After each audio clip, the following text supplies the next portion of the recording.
নবলক্ষানি জলের মধ্যে যত জীব আছে সেই জীব হয়ে জন্ম নিয়েছি আমরা 9 লক্ষ বার। এই জলজ প্রাণী যতগুলো জলজ প্রাণী আছে, জলের প্রাণী আছে, এর মধ্যে শেষ জন্ম হলো শঙ্খ জন্ম। যেদিন শঙ্খ গোবিন্দ সেবায় বাজিল, যেদিন শঙ্খ কুলে জন্ম পেয়ে গোবিন্দ সেবায় লাগল, সেদিন থেকে জলজ প্রাণী হতে মুক্তি পেলাম। আবার পাঠিয়ে দিল স্থাবর বৃক্ষ কুলে। স্থাবরা বিংশতি, বিংশতি মানে 20 লক্ষ বার।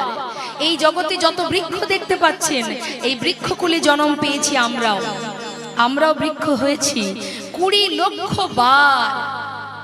আর ভগবানের কাছে কেঁদেছি। এই বৃক্ষকুলের শেষ জন্ম হলো তুলসী জন্ম। যেদিন তুলসী পত্র ভগবানের চরণে দিল,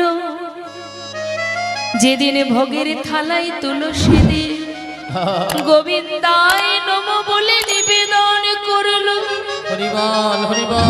ভগবানের চরণ স্পর্শ পেলাম। তাকে জানিয়েছিলাম দয়াময়, এমন বৃক্ষ কুলে কীট কুলে জন্ম দিও না। যদি জন্ম দেবে তবে মানব কুলে জন্ম দাও। তোমার নাম করতে পারবো, তোমার গুণগান গাইব, তোমায় সেবা দেব। চেয়েছিলাম কিন্তু দেয়নি মা। কেন বলুন তো? আরো খাঁটি করার জন্য। সেখান থেকে পাঠিয়ে দিল কৃমিকীট কুলে। কৃমিকীট হলাম রুদ্র, অর্থাৎ 11 লক্ষ বার। 11 লক্ষ বার কৃমিকীটের শেষ জন্ম হলো বজ্রকীট, যেটা নারায়ণ শিলায় থাকে।